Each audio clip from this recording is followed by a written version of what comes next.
Part 4. Tactical Dispositions. Sun Tzu said, "The good fighters of old first put themselves beyond the possibility of defeat, and then waited for an opportunity of defeating the enemy. To secure ourselves against defeat lies in our own hands, but the opportunity of defeating the enemy is provided by the enemy himself. Thus, the good fighter is able to secure himself against defeat, but cannot make certain of defeating the enemy. Hence the saying, 'One may know how to conquer without being able to do it.' Security against defeat implies defensive tactics. Ability to defeat the enemy means taking the offensive. Standing on the defensive indicates insufficient strength, attacking a superabundance of strength. The general who is skilled in defense hides in the most secret recesses of the earth. He who is skilled in attack flashes forth from the topmost heights of heaven. Thus, on the one hand, we have ability to protect ourselves, on the other, a victory that is complete. To see victory only when it is within the ken of the common herd is not the acme of excellence. Neither is it the acme of excellence if you fight and conquer, and the whole empire says, 'Well done!' To lift an autumn hair is no sign of great strength. To see the sun and moon is no sign of sharp sight. To hear the noise of thunder is no sign of a quick ear. What the ancients called a clever fighter is one who not only wins, but excels in winning with ease. Hence, his victories bring him neither reputation for wisdom nor credit for courage. He wins his battles by making no mistakes. Making no mistakes is what establishes the certainty of victory, for it means conquering an enemy that is already defeated. Hence, the skillful fighter puts himself into a position which makes defeat impossible, and does not miss the moment for defeating the enemy. Thus it is that in war the victorious strategist only seeks battle after the victory has been won, whereas he who is destined to defeat first fights and afterwards looks for victory. The consummate leader cultivates the moral law and strictly adheres to method and discipline. Thus it is in his power to control success. In respect of military method we have, firstly, measurement, secondly, estimation of quantity, thirdly, calculation, fourthly, balancing of chances, fifthly, victory. Measurement owes its existence to earth, estimation of quantity to measurement, calculation to estimation of quantity, balancing of chances to calculation, and victory to balancing of chances. A victorious army opposed to a routed one is as a pound's weight placed in the scale against a single grain. The onrush of a conquering force is like the bursting of pent-up waters into a chasm 1,000 fathoms deep.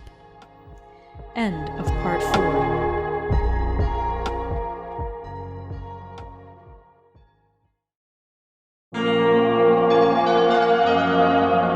The Art of War by Sun Tzu, translated by Lionel Giles. Part 5. Energy. Sun Tzu said, "The control of a large force is the same principle as the control of a few men. It is merely a question of dividing up their numbers." Fighting with a large army under your command is nowise different from fighting with a small one. It is merely a question of instituting signs and signals. To ensure that your whole host may withstand the brunt of the enemy's attack and remain unshaken, this is effected by maneuvers direct and indirect. That the impact of your army may be like a grindstone dashed against an egg, this is effected by the science of weak points and strong.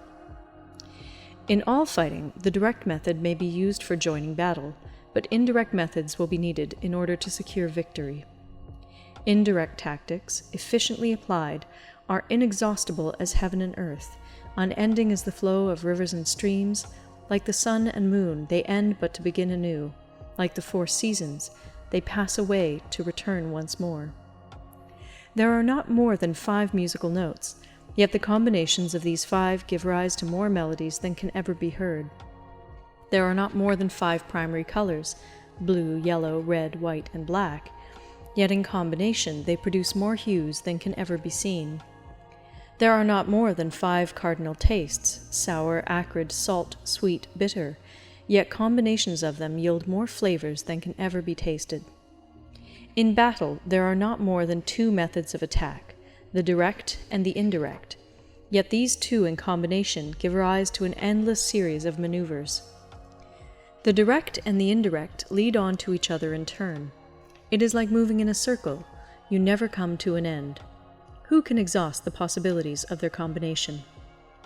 The onset of troops is like the rush of a torrent which will even roll stones along in its course. The quality of decision is like the well-timed swoop of a falcon, which enables it to strike and destroy its victim. Therefore, the good fighter will be terrible in his onset and prompt in his decision. Energy may be likened to the bending of a crossbow, decision to the releasing of a trigger. Amid the turmoil and tumult of battle, there may be seeming disorder, and yet no real disorder at all. Amid confusion and chaos, your array may be without head or tail, yet it will be proof against defeat. Simulated disorder postulates perfect discipline. Simulated fear postulates courage. Simulated weakness postulates strength. Hiding order beneath the cloak of disorder is simply a question of subdivision. Concealing courage under their show of timidity presupposes a fund of latent energy. Masking strength with weakness is to be effected by tactical dispositions. Thus, one who is skillful at keeping the enemy on the move maintains deceitful appearances, according to which the enemy will act. He sacrifices something that the enemy may snatch at it. By holding out baits, he keeps him on the march. Then, with a body of picked men, he lies in wait for him. The clever combatant looks to the effect of combined energy, and does not require too much from individuals. Hence his ability to pick out the right men and utilize combined energy.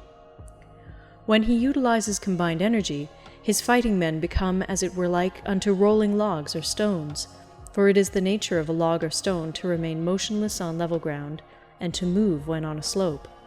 If four-cornered, to come to a standstill, but if round-shaped, to go rolling down. Thus the energy developed by good fighting men is as the momentum of a round stone rolled down a mountain thousands of feet in height. So much on the subject of energy. Part 6. Weak Points and Strong. Sun Tzu said, "Whoever is first in the field and awaits the coming of the enemy will be fresh for the fight. Whoever is second in the field and has to hasten to battle will arrive exhausted." Therefore, the clever combatant imposes his will on the enemy, but does not allow the enemy's will to be imposed on him. By holding out advantages to him, he can cause the enemy to approach of his own accord, or, by inflicting damage, he can make it impossible for the enemy to draw near. If the enemy is taking his ease, he can harass him. If well supplied with food, he can starve him out. If quietly encamped, he can force him to move. Appear at points which the enemy must hasten to defend. March swiftly to places where you are not expected. An army may march great distances without distress if it marches through country where the enemy is not. You can be sure of succeeding in your attacks if you only attack places which are undefended. You can ensure the safety of your defense if you only hold positions that cannot be attacked. Hence, that general is skillful in attack whose opponent does not know what to defend, and he is skillful in defense whose opponent does not know what to attack. O divine art of subtlety and secrecy! Through you we learn to be invisible, through you inaudible, and hence we can hold the enemy's fate in our hands. You may advance and be absolutely irresistible if you make for the enemy's weak points. You may retire and be safe from pursuit if your movements are more rapid than those of the enemy. If we wish to fight, the enemy can be forced to an engagement even though he be sheltered behind a high rampart and a deep ditch. All we need do is attack some other place that he will be obliged to relieve. If we do not wish to fight, we can prevent the enemy from engaging us even though the lines of our encampment be merely traced out on the ground. All we need do is throw something odd and unaccountable in his way. By discovering the enemy's dispositions and remaining invisible ourselves, we can keep our forces concentrated while the enemy's must be divided. We can form a single united body while the enemy must split up into fractions. Hence, there will be a whole pitted against separate parts of a whole, which means that we shall be many to the enemy's few. And if we are able thus to attack an inferior force with a superior one, our opponents will be in dire straits. The spot where we intend to fight must not be made known, for then the enemy will have to prepare against a possible attack at several different points. And his forces being thus distributed in many directions, the numbers we shall have to face at any given point will be proportionately few. For should the enemy strengthen his van, he will weaken his rear. Should he strengthen his rear, he will weaken his van. Should he strengthen his left, he will weaken his right. Should he strengthen his right, he will weaken his left. If he sends reinforcements everywhere, he will everywhere be weak. Numerical weakness comes from having to prepare against possible attacks. Numerical strength from compelling our adversary to make these preparations against us. Knowing the place and the time of the coming battle, we may concentrate from the greatest distances in order to fight.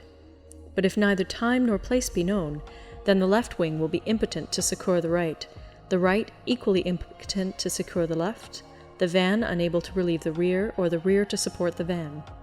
How much more so if the furthest proportions of the army are anything under 100 li apart, and even the nearest are separated by several li? Though according to my estimate the soldiers of Yue exceed our own in number, that shall advantage them nothing in the matter of victory. I say then that victory can be achieved. Though the enemy be stronger in numbers, we may prevent him from fighting. Scheme so as to discover his plans and the likelihood of their success. Rouse him and learn the principle of his activity or inactivity. Force him to reveal himself so as to find out his vulnerable spots. Carefully compare the opposing army with your own, so that you may know where strength is superabundant and where it is deficient. In making tactical dispositions, the highest pitch you can attain is to conceal them. Conceal your dispositions, and you will be safe from the prying of the subtlest spies, from the machinations of the wisest brains. How victory may be produced for them out of the enemy's own tactics, that is what the multitude cannot comprehend. All men can see the tactics whereby I conquer, but what none can see is the strategy out of which victory is evolved. Do not repeat the tactics which have gained you one victory, but let your methods be regulated by the infinite variety of circumstances. Military tactics are like unto water, for water in its natural course runs away from high places and hastens downwards. So in war, the way is to avoid what is strong and to strike at what is weak. Water shapes its course according to the nature of the ground over which it flows. The soldier works out his victory in relation to the foe whom he is facing.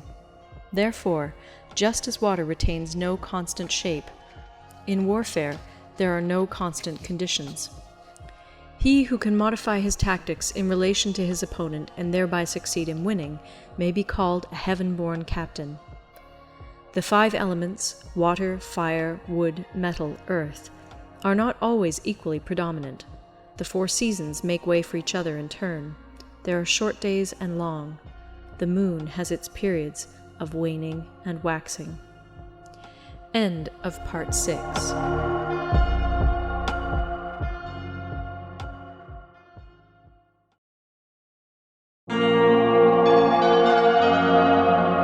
The Art of War by Sun Tzu, translated by Lionel Giles. Part 7. Maneuvering. Sun Tzu said, "In war, the general receives his commands from the sovereign.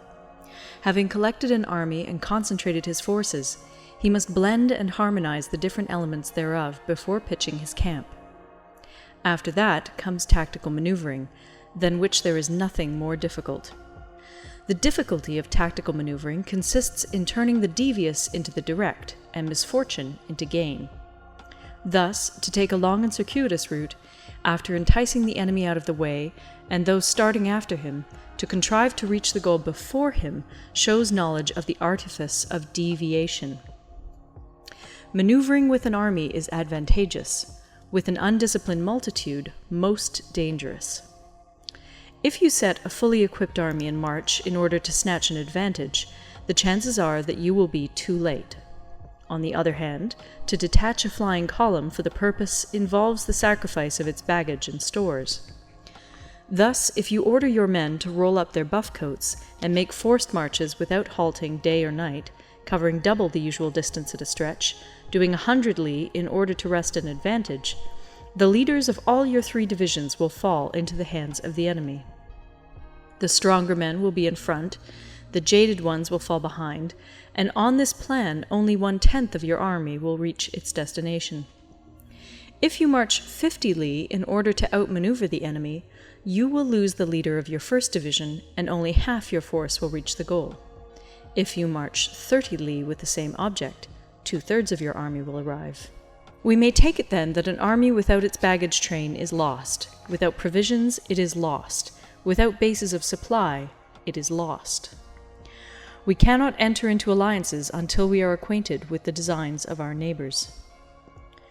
We are not fit to lead an army on the march unless we are familiar with the face of the country, its mountains and forests, its pitfalls and precipices, its marshes and swamps. We shall be unable to turn natural advantage to account unless we make use of local guides. In war, practice dissimulation and you will succeed. Whether to concentrate or to divide your troops must be decided by circumstances. Let your rapidity be that of the wind, your compactness that of the forest. In raiding and plundering be like fire, in immovability like a mountain. Let your plans be dark, and impenetrable as night, and when you move, fall like a thunderbolt. When you plunder a countryside, let the spoil be divided amongst your men.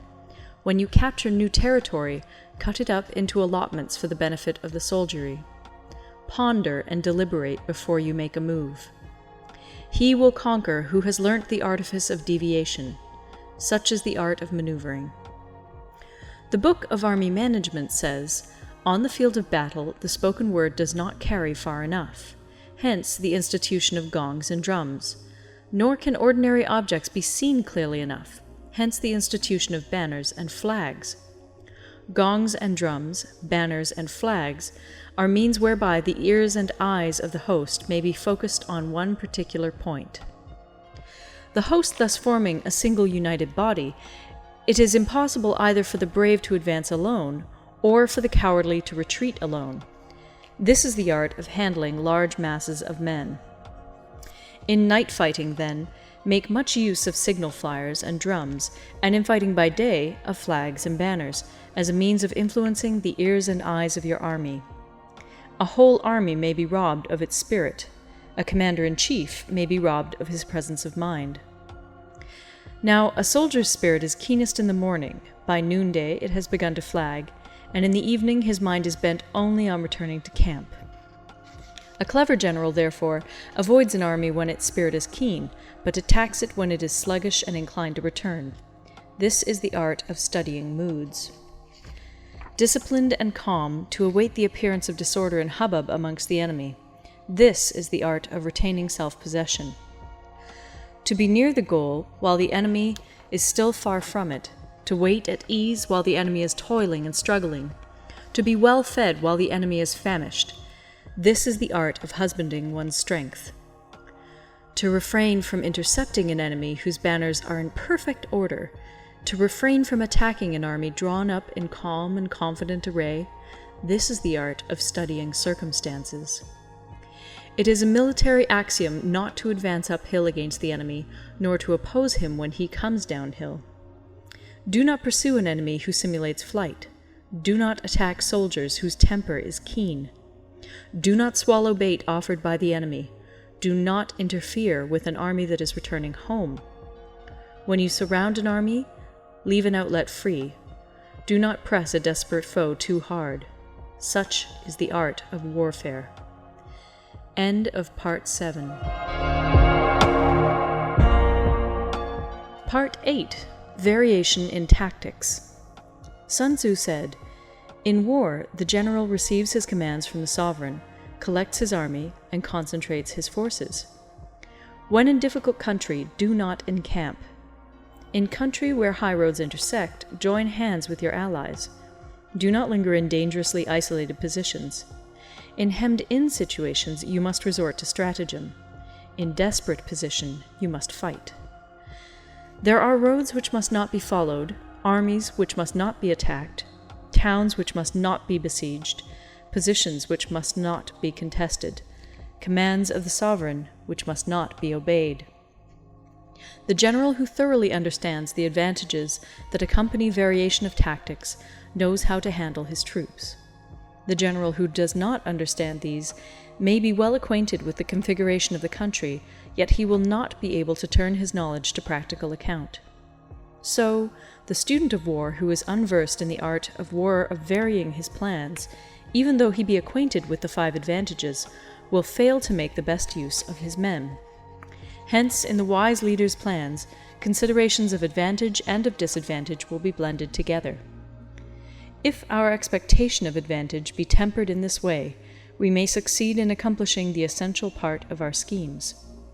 If, on the other hand, in the midst of difficulties we are always ready to seize an advantage, we may extricate ourselves from misfortune. Reduce the hostile chiefs by inflicting damage on them, and make trouble for them, and keep them constantly engaged.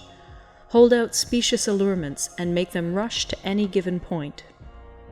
The art of war teaches us to rely not on the likelihood of the enemy's not coming, but on our own readiness to receive him, not on the chance of his not attacking, but rather on the fact that we have made our position unassailable. There are 5 dangerous faults which may affect a general. 1. Recklessness, which leads to destruction. 2. Cowardice, which leads to capture. 3. A hasty temper, which can be provoked by insults. 4. A delicacy of honor, which is sensitive to shame.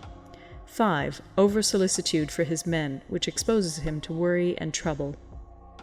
These are the 5 besetting sins of a general, ruinous to the conduct of war. When an army is overthrown and its leader slain, the cause will surely be found among these 5 dangerous faults. Let them be a subject of meditation.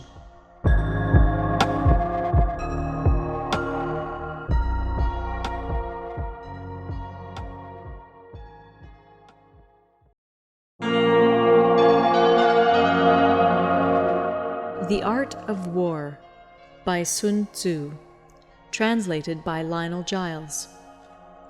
Part 9. The Army on the March. Sun Tzu said, "We come now to the question of encamping the army and observing signs of the enemy.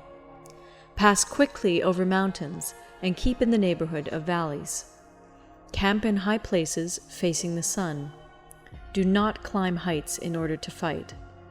So much for mountain warfare. After crossing a river, you should get far away from it. When an invading force crosses a river in its onward march, do not advance to meet it in midstream. It will be best to let half the army get across, and then deliver your attack. If you are anxious to fight, you should not go to meet the invader near a river which he has to cross. Moor your craft higher up than the enemy, and facing the sun. Do not move upstream to meet the enemy. So much for river warfare. In crossing salt marshes, your sole concern should be to get over them quickly, without any delay. If forced to fight in a salt marsh, you should have water and grass near you, and get your back to a clump of trees. So much for operations in salt marshes. In dry, level country, take up an easily accessible position with rising ground to your right and on your rear, so that the danger may be in front and safety lie behind. So much for campaigning in flat country. These are the 4 useful branches of military knowledge which enabled the Yellow Emperor to vanquish 4 several sovereigns. All armies prefer high ground to low, and sunny places to dark. If you are careful of your men and camp on hard ground, the army will be free from disease of every kind, and this will spell victory. When you come to a hill or a bank, occupy the sunny side, with the slope on your right rear. Thus you will at once act for the benefit of your soldiers, and utilize the natural advantages of the ground. When, in consequence of heavy rains up country, a river which you wish to ford is swollen and flecked with foam, you must wait until it subsides. Country in which there are precipitous cliffs with torrents running between, deep natural hollows, confined places, tangled thickets, quagmires, and crevasses should be left with all possible speed and not approached. While we keep away from such places, we should get the enemy to approach them. While we face them, we should let the enemy have them on his rear. If in the neighborhood of your camp there should be any hilly country, ponds surrounded by aquatic grass, hollow basins filled with reeds, or woods with thick undergrowth, they must be carefully routed out and searched, for these are places where men in ambush or insidious spies are likely to be lurking. When the enemy is close at hand and remains quiet, he is relying on the natural strength of his position. When he keeps aloof and tries to provoke a battle, he is anxious for the other side to advance. If his place of encampment is easy of access, he is tendering a bait. Movement amongst the trees of a forest shows that the enemy is advancing. The appearance of a number of screens in the midst of thick grass means that the enemy wants to make us suspicious. The rising of birds in their flight is the sign of an ambuscade. Startled beasts indicate that a sudden attack is coming. When there is dust rising in a high column, it is the sign of chariots advancing. When the dust is low, but spread over a wide area, it betokens the approach of infantry. When it branches out in different directions, it shows that parties have been sent to collect firewood. A few clouds of dust moving to and fro signify that the army is encamping. Humble words and increased preparations are signs that the enemy is about to advance. Violent language and driving forward as if to the attack are signs that he will retreat. When the light chariots come out first and take up a position on the wings, it is a sign that the enemy is forming for battle. Peace proposals unaccompanied by a sworn covenant indicate a plot. When there is much running about and the soldiers fall into rank, it means that the critical moment has come. When some are seen advancing and some retreating, it is a lure. When the soldiers stand leaning on their spears, they are faint from want of food. If those who are sent to draw water begin by drinking themselves, the army is suffering from thirst. If the enemy sees an advantage to be gained and makes no effort to secure it, the soldiers are exhausted. If birds gather on any spot, it is unoccupied. Clamor by night betokens nervousness. If there is a disturbance in the camp, the general's authority is weak. If the banners and flags are shifted about, sedition is afoot. If the officers are angry, it means that the men are weary. When an army feeds its horses with grain and kills its cattle for food, and when the men do not hang their cooking pots over the campfires, showing that they will not return to their tents, you may know that they are determined to fight to the death. The sight of men whispering together in small knots or speaking in subdued tones points to disaffection amongst the rank and file. Too frequent rewards signify that the enemy is at the end of his resources. Too many punishments betray a condition of dire distress. To begin by bluster, but afterwards to take fright at the enemy's numbers, shows a supreme lack of intelligence. When envoys are sent with compliments in their mouths, it is a sign that the enemy wishes for a truce. If the enemy's troops march up angrily and remain facing ours for a long time without either joining battle or taking themselves off again, the situation is one that demands great vigilance and circumspection. If our troops are no more in number than the enemy, that is amply sufficient. It only means that no direct attack can be made. What we can do is simply to concentrate all our available strength, keep a close watch on the enemy, and obtain reinforcements. He who exercises no forethought, but makes light of his opponents, is sure to be captured by them. If soldiers are punished before they have grown attached to you, they will not prove submissive. And, unless submissive, they will be practically useless. If, when the soldiers have become attached to you, punishments are not enforced, they will still be useless. Therefore, soldiers must be treated in the first instance with humanity, but kept under control by means of iron discipline. This is a certain road to victory. If in training soldiers commands are habitually enforced, the army will be well disciplined. If not, its discipline will be bad. If a general shows confidence in his men, but always insists on his orders being obeyed, the gain will be mutual.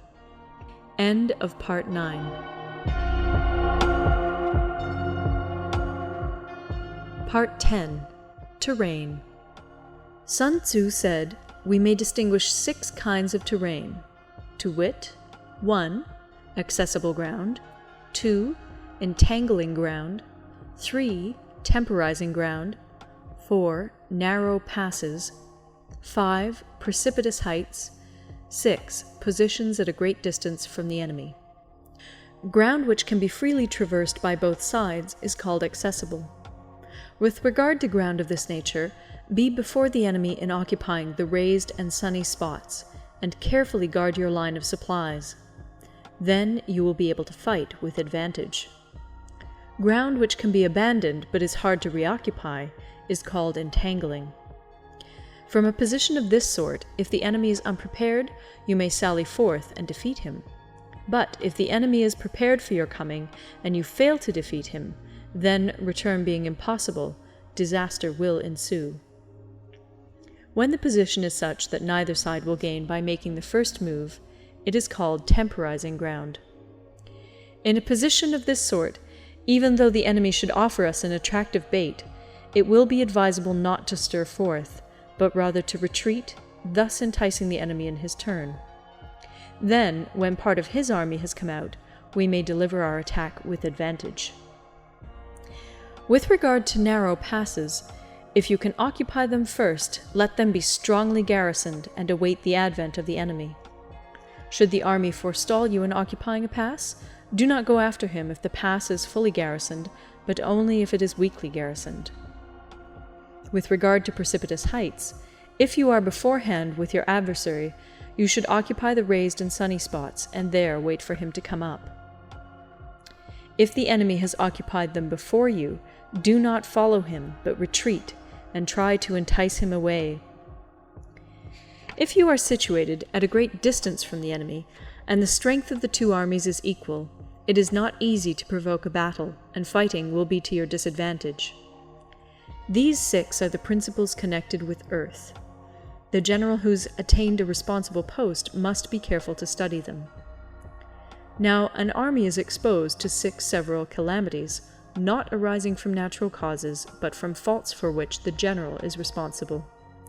These are 1. Flight, 2. Insubordination, 3. Collapse, 4. Ruin, 5. Disorganization, 6. Rout. Other conditions being equal, if one force is hurled against another 10 times its size, the result will be the flight of the former. When the common soldiers are too strong and their officers too weak, the result is insubordination. When the officers are too strong and the common soldiers too weak, the result is collapse. When the higher officers are angry and insubordinate, and on meeting the enemy give battle on their own account from a feeling of resentment, before the commander-in-chief can tell whether or not he is in a position to fight, the result is ruin. When the general is weak and without authority, when his orders are not clear and distinct, when there are no fixed duties assigned to officers and men, and the ranks are formed in a slovenly, haphazard manner, the result is utter disorganization. When a general, unable to estimate the enemy's strength, allows an inferior force to engage a larger one, or hurls a weak detachment against a powerful one, and neglects to place picked soldiers in the front rank, the result must be rout. These are 6 ways of courting defeat, which must be carefully noted by the general who has attained a responsible post. The natural formation of the country is the soldier's best ally, but a power of estimating the adversary, of controlling the forces of victory, and of shrewdly calculating difficulties, dangers, and distances, constitutes the test of a great general. He who knows these things, and in fighting puts his knowledge into practice, will win his battles. He who knows them not, nor practices them, will surely be defeated. If fighting is sure to result in victory, then you must fight, even though the ruler forbid it. If fighting will not result in victory, then you must not fight even at the ruler's bidding. The general who advances without coveting fame, and retreats without fearing disgrace, whose only thought is to protect his country and do good service for his sovereign, is the jewel of the kingdom. Regard your soldiers as your children, and they will follow you into the deepest valleys. Look upon them as your own beloved sons, and they will stand by you even unto death. If, however, you are indulgent, but unable to make your authority felt, kind-hearted, but unable to enforce your commands, and incapable, moreover, of quelling disorder, then your soldiers must be likened to spoilt children. They are useless for any practical purpose. If we know that our own men are in a condition to attack, but are unaware that the enemy is not open to attack, we have gone only halfway towards victory. If we know that the enemy is open to attack, but are unaware that our own men are not in a condition to attack, we have gone only halfway towards victory. If we know that the enemy is open to attack, and also know that our men are in a condition to attack, but are unaware that the nature of the ground makes fighting impracticable, we have still only gone halfway towards victory. Hence the experienced soldier, once in motion, is never bewildered. Once he has broken camp, he is never at a loss. Hence the saying, "If you know the enemy and know yourself, your victory will not stand in doubt. If you know heaven and know earth, you may make your victory complete." End of Part 10.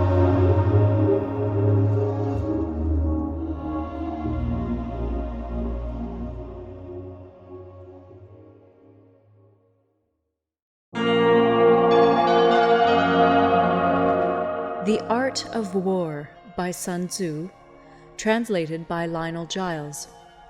Part 11. The 9 Situations. Sun Tzu said, "The art of war recognizes 9 varieties of ground. 1. Dispersive ground. 2. Facile ground. 3. Contentious ground. 4. Open ground. 5. Ground of intersecting highways. 6. Serious ground. 7. Difficult ground. 8. Hemmed-in ground. 9. Desperate ground."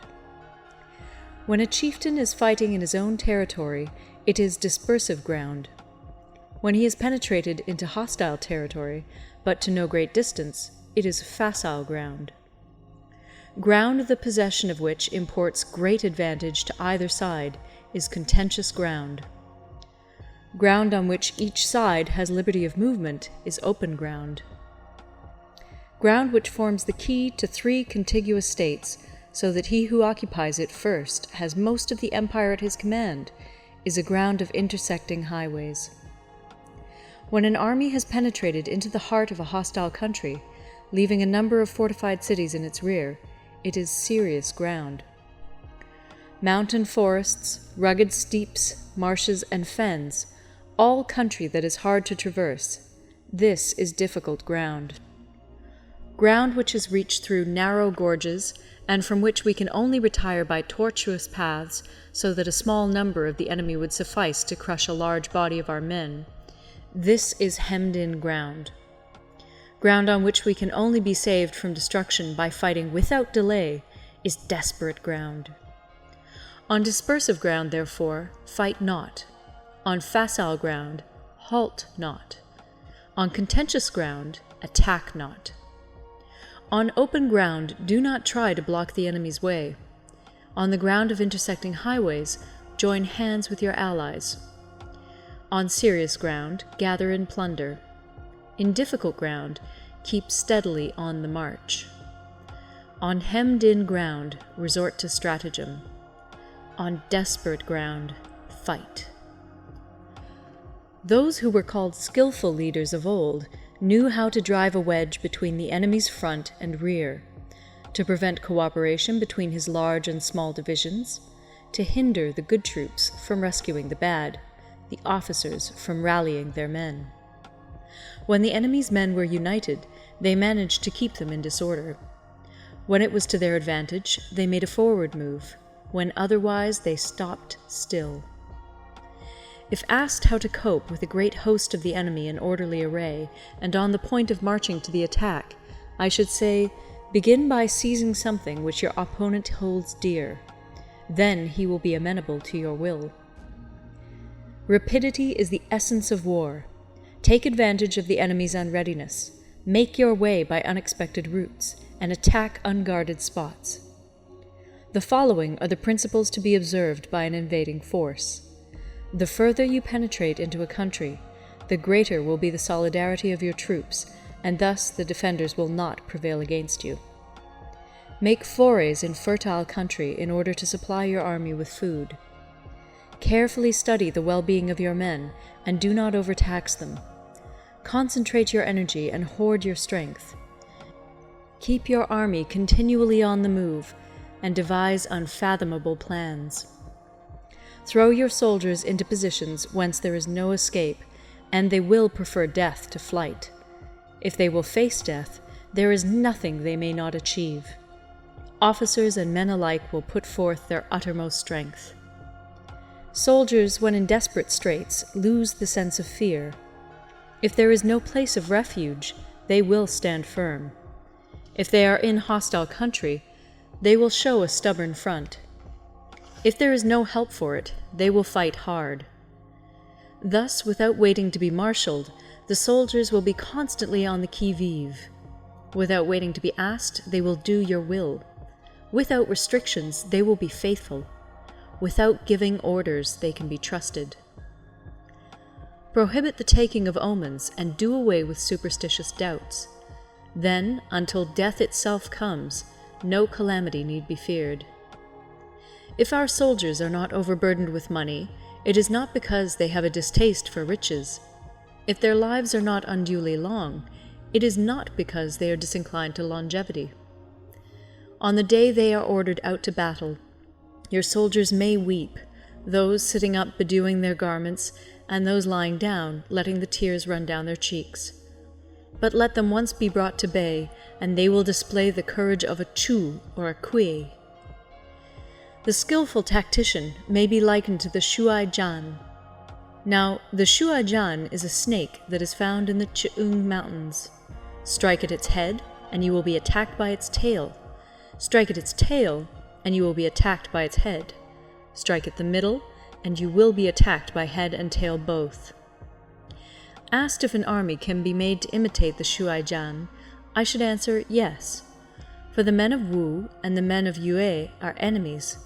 Yet if they are crossing a river in the same boat and are caught by a storm, they will come to each other's assistance, just as the left hand helps the right.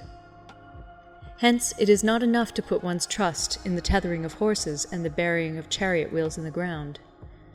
The principle on which to manage an army is to set up one standard of courage, which all must reach.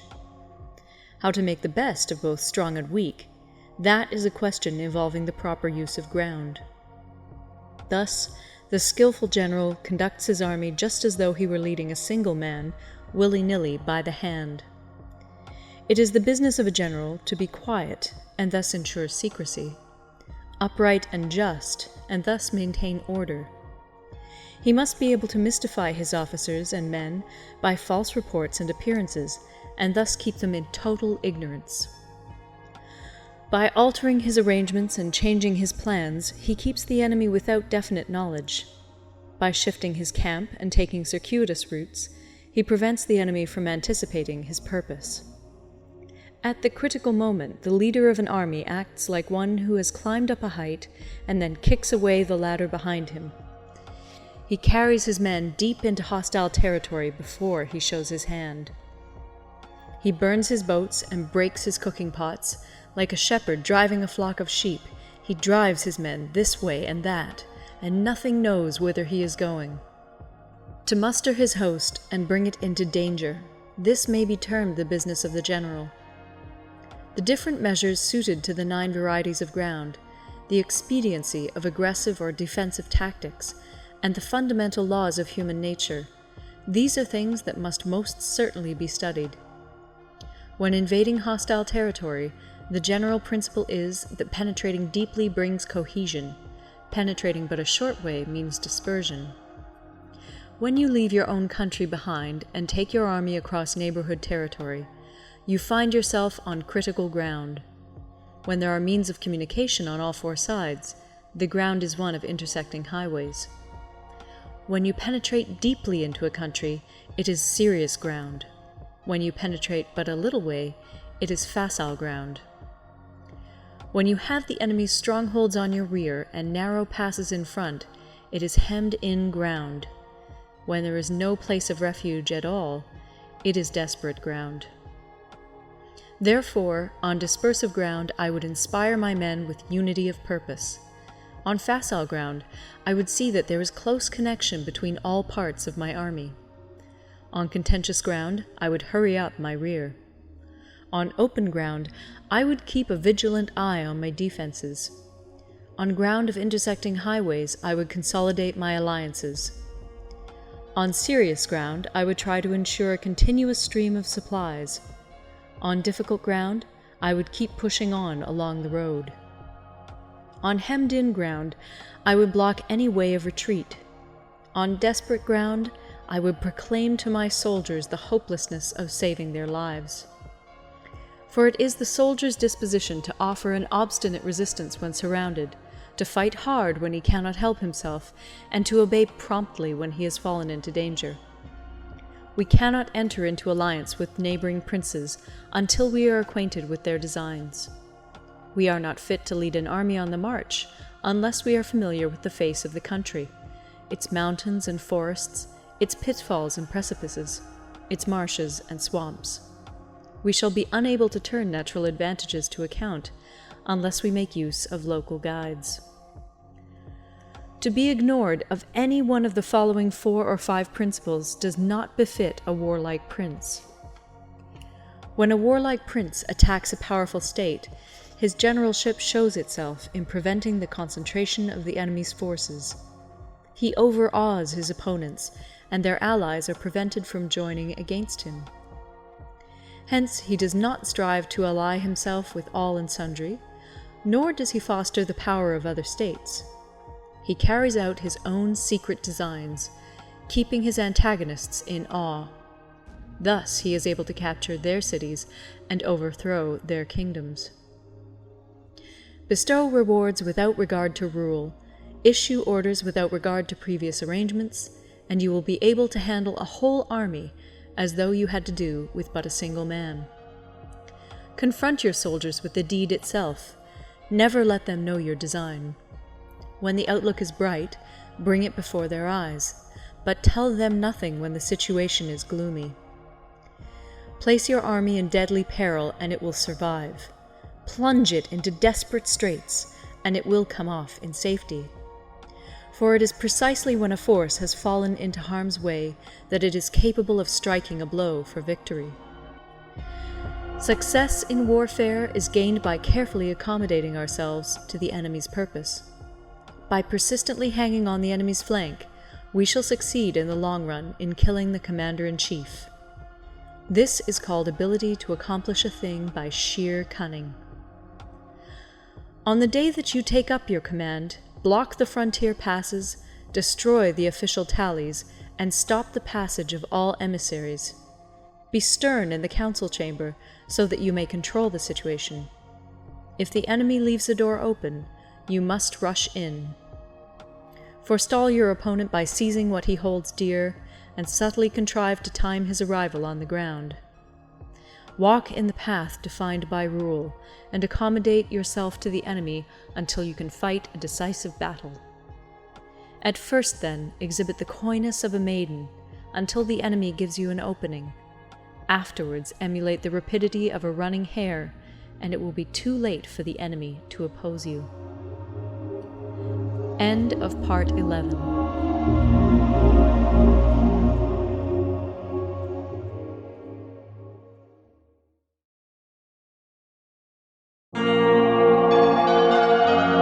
The Art of War by Sun Tzu, translated by Lionel Giles. Part 12. The Attack by Fire. Sun Tzu said, "There are 5 ways of attacking with fire. The first is to burn soldiers in their camp. The second is to burn stores. The third is to burn baggage trains. The fourth is to burn arsenals and magazines. The fifth is to hurl dropping fire amongst the enemy. In order to carry out an attack, we must have means available. The material for raising fire should always be kept in readiness. There is a proper season for making attacks with fire, and special days for starting a conflagration. The proper season is when the weather is very dry. The special days are those when the moon is in the constellations of the Sieve, the Wall, the Wing, or the Crossbar, for these four are all days of rising wind. In attacking with fire, one should be prepared to meet 5 possible developments. 1. When fire breaks out inside to enemy's camp, respond at once with an attack from without. 2. If there is an outbreak of fire, but the enemy's soldiers remain quiet, bide your time and do not attack. 3. When the force of the flames has reached its height, follow it up with an attack, if that is practicable. If not, stay where you are. 4. If it is possible to make an assault with fire from without, do not wait for it to break out within, but deliver your attack at a favorable moment. 5. When you start a fire, be to windward of it. Do not attack from the leeward. A wind that rises in the daytime lasts long, but a night breeze soon falls. In every army, the 5 developments connected with fire must be known, the movements of the stars calculated, and a watch kept for the proper days. Hence, those who use fire as an aid to the attack show intelligence. Those who use water as an aid to the attack gain an accession of strength. By means of water, an enemy may be intercepted, but not robbed of all his belongings. Unhappy is the fate of one who tries to win his battles and succeed in his attacks without cultivating the spirit of enterprise, for the result is a waste of time and general stagnation. Hence the saying, the enlightened ruler lays his plans well ahead. The good general cultivates his resources. Move not unless you see an advantage. Use not your troops unless there is something to be gained. Fight not unless the position is critical. No ruler should put troops into the field merely to gratify his own spleen. No general should fight a battle simply out of pique. If it is to your advantage, make a forward move. If not, stay where you are. Anger may in time change to gladness. Vexation may be succeeded by content. But a kingdom that has once been destroyed can never come again into being, nor can the dead ever be brought back to life. Hence the enlightened ruler is heedful, and the good general full of caution. This is the way to keep a country at peace and an army intact. End of Part 12. Part 13. The Use of Spies. Sun Tzu said, "Raising a host of 100,000 men and marching them great distances entails heavy loss on the people and a drain on the resources of the state. The daily expenditure will amount to 1,000 ounces of silver. There will be commotion at home and abroad, and men will drop down exhausted on the highways. As many as 700,000 families will be impeded in their labor. Hostile armies may feast each other for years, striving for the victory which is decided in a single day. This being so, to remain in ignorance of the enemy's conditions simply because one grudges the outlay of 100 ounces of silver in honors and emoluments is the height of inhumanity. One who acts thus is no leader of men, no present help to his sovereign, no master of victory. Thus, what enables the wise sovereign and the good general to strike and conquer and achieve things beyond the reach of ordinary men is foreknowledge. Now, this foreknowledge cannot be elicited from spirits. It cannot be obtained inductively from experience, nor by any deductive calculation. Knowledge of the enemy's dispositions can only be obtained from other men. Hence the use of spies, of whom there are 5 classes. 1. Local spies. 2. Inward spies. 3. Converted spies. 4. Doomed spies. 5. Surviving spies. When these 5 kinds of spy are all at work, none can discover the secret system. This is called divine manipulation of the threads, It is the sovereign's most precious faculty. Having local spies means employing the services of the inhabitants of a district. Having inward spies, making use of officials of the enemy. Having converted spies, getting hold of the enemy's spies and using them for our own purposes. Having doomed spies, doing certain things openly for purposes of deception, and allowing our spies to know of them and report them to the enemy. Surviving spies, finally, are those who bring back news from the enemy's camp. Hence it is that which none in the whole army are more intimate relations to be maintained than with spies. None should be more liberally rewarded. In no other business should greater secrecy be preserved. Spies cannot be usefully employed without a certain intuitive sagacity. They cannot be properly managed without benevolence and straightforwardness. Without subtle ingenuity of mind, one cannot make certain of the truth of their reports. Be subtle, and use your spies for every kind of business. If a secret piece of news is divulged by a spy before the time is ripe, he must be put to death together with the man to whom the secret was told. Whether the object be to crush an army, to storm a city, or to assassinate an individual, it is always necessary to begin by finding out the names of the attendants, the aides-de-camp, and doorkeepers and sentries of the general in command. Our spies must be commissioned to ascertain these.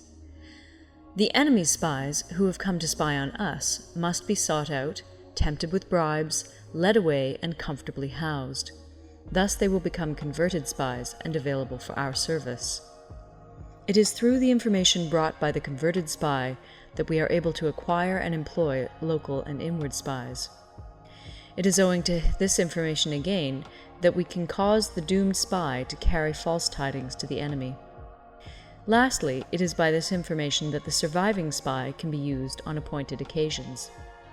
The end and aim of spying in all its 5 varieties is knowledge of the enemy, and this knowledge can only be derived in the first instance from the converted spy. Hence it is essential that the converted spy be treated with the utmost liberality.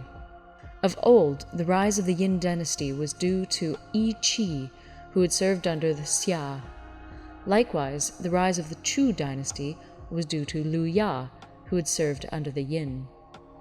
Hence, it is only the enlightened ruler and the wise general who will use the highest intelligence of the army for purposes of spying, and thereby they achieve great results. Spies are a most important element in water, because on them depends an army's ability to move. End of the Art of War.